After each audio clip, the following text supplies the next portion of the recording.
जगात एक असे अब्जाधीश आहेत जे आजही तब्बल 60 वर्षांपूर्वी घेतलेल्या त्याच जुन्या घरात राहतात.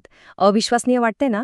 आज आपण याच व्यक्तिमत्वाला म्हणजे जगातील सर्वात यशस्वी गुंतवणूकदारांपैकी एक वॉरेन बफे यांना समजून घेणार आहोत.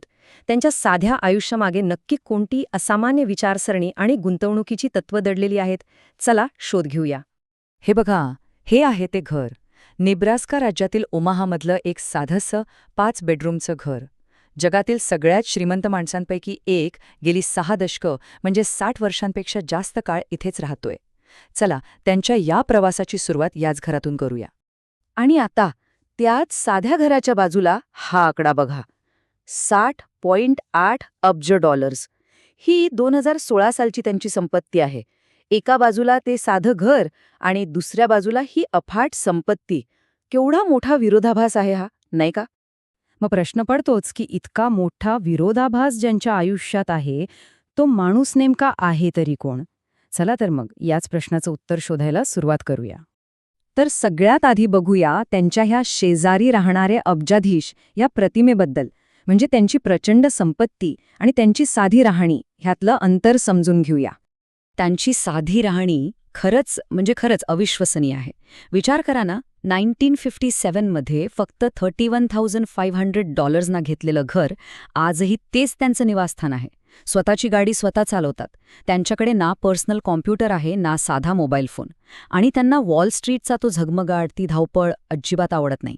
म्हणूनच ते आजही आपल्या मूळ गावी ओमाहामध्ये अगदी शांतपणे राहतात. बरं, ही साधी राहणी आणि विलक्षण बुद्धी आली कुठून? यासाठी आपल्याला त्यांच्या बालपणात डोकावून बघावं लागेल. चला, पाहूया एका भांडवलशाहाचं बालपण. हे आहेत लहानपणीचे वॉरन बफे. जन्म 1930चा, ओमाहामधलाच. त्यांचे वडील स्टॉक ब्रोकर होते आणि त्यावेळी अमेरिकेत महामंदीचं सावट होतं.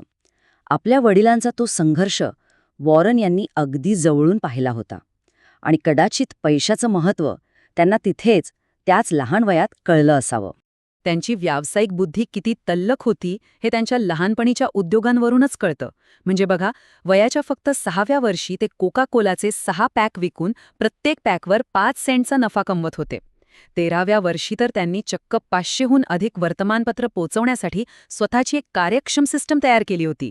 आणि सगळ्यात भारी म्हणजे किशोर वयात असताना त्यांनी फक्त $25 एक जुनं पिनबॉल मशीन विकत घेतलं, ते एका सलूनमध्ये ठेवलं आणि पाहता पाहता अशा अनेक मशीन्सचं एक छोटं नेटवर्कच उभं केलं.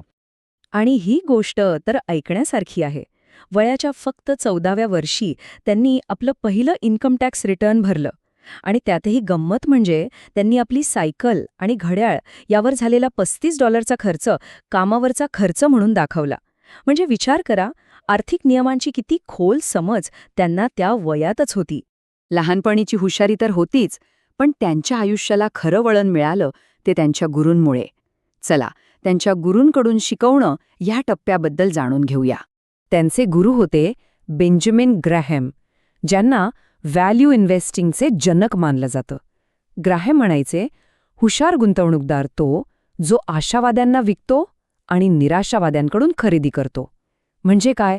तर बाजारातल्या गोंधळाकडे, लोकांच्या भावनांकडे लक्ष देऊ नका. कंपनीच्या खऱ्या मूल्यावर, तिच्या ताकदीवर लक्ष केंद्रित करा. आणि हाच विचार बफे यांच्या गुंतवणुकीचा पाया बनला. मग हे व्हॅल्यू इन्व्हेस्टिंग नेमकं आहे तरी काय? अगदी सोप्या भाषेत सांगायचं तर, बाजारात शेअरची किंमत काय चाललीये यावर जाऊ नका. त्याऐवजी तो संपूर्ण व्यवसाय, ती कंपनी खरंच किती मोलाची आहे हे तपासा. आणि जेव्हा तुम्हाला एखादी चांगली कंपनी तिच्या खऱ्या किमतीपेक्षा स्वस्तात मिळत असेल, तेव्हाच ती खरेदी करा. बस, इतकं सोपं आहे. याचं एक जबरदस्त उदाहरण म्हणजे गायको केस स्टडी.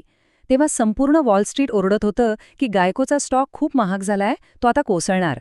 पण बफे यांनी स्वतः अभ्यास केला. त्यांच्या लक्षात आलं की अरे, या कंपनीचे ग्राहक कमी जोखमीचे आहेत, कंपनीचा खर्च कमी आहे, म्हणजे या कंपनीचं मूल्य लोकांनी खूप कमी लेखलंय. मग काय, त्यांनी सगळ्यांच्या विरोधात जाऊन गुंतवणूक केली आणि प्रचंड नफा कमवला. हा होता त्यांच्या तत्त्वज्ञानाचा खरा विजय. आणि आता येऊया त्यांच्या कारकिर्दीतल्या सर्वात मोठ्या आणि धाडसी निर्णयाकडे. तो होता बर्कशायर हॅथवेवर लावलेला डाव. ही गोष्ट सुरू झाली 1962 साली.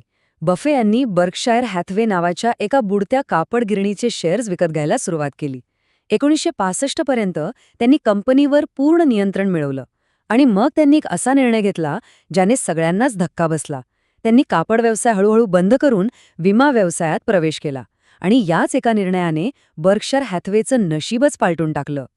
पण विमा व्यवसायात असं काय होतं तर त्यामागे होती इन्शुरन्स फ्लोटची जादू. आता हे काय आहे? सोपं आहे. विमा कंपन्या आपल्याकडून प्रीमियम घेतात, बरोबर, पण क्लेम देण्याची वेळ लगेच येत नाही. मधल्या काळात जो करोडो रुपयांचा पैसा कंपनीकडे जमा होतो त्याला फ्लोट म्हणतात. बफे यांनी याच पैशाचा वापर दुसरीकडे गुंतवणूक करण्यासाठी केला, म्हणजे जवळपास 0 व्याजाने भांडवल वापरायला मिळण्यासारखं हे होतं. किती हुशारीची कल्पना आहे ही.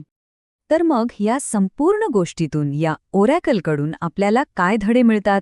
चला, त्यांच्या यशाची काही महत्त्वाची सूत्र पाहूया. त्यांचे गुंतवणुकीचे नियम दिसायला खूप सोपे आहेत, पण ते खूप खोल आहेत. सगळ्यात महत्त्वाचे 2 नियम. नियम नंबर 1, कधीही पैसे गमावू नका. आणि नियम नंबर 2, पहिला नियम कधीही विसरू नका. ते पुढे सांगतात, जी गोष्ट, जो व्यवसाय तुम्हाला समजत नाही त्यात पैसे गुंतवू नका. चांगल्या व्यवस्थापकांवर विश्वास ठेवा आणि बाजारातल्या रोजच्या चढ उतारांपासून, त्या गोंधळापासून लांब राहा. आपल्या व्यवसायाला समजून घ्या, बाजाराला नाही. आणि ते फक्त पैसे कमवण्यातच हुशार नाहीत, तर ते परत देण्यातही तितकेच मोठे आहेत. त्यांनी आपल्या एकूण संपत्तीपैकी तब्बल 90% रक्कम दान करण्याचं वचन दिलंय. आणि शेवटी त्यांचं हे एक वाक्य त्यांच्या संपूर्ण आयुष्याचं सार सांगून जातं. ते म्हणतात, जर तुम्ही मानवतेच्या सर्वात भाग्यवान 1% लोकांमध्ये असाल तर उरलेल्या 99% लोकांचा विचार करणं हे तुमचं कर्तव्य आहे. केवढा मोठा विचार आहे हा. याच विचारासोबत आपण वॉरन बफे यांची ही कहाणी इथे संपूया.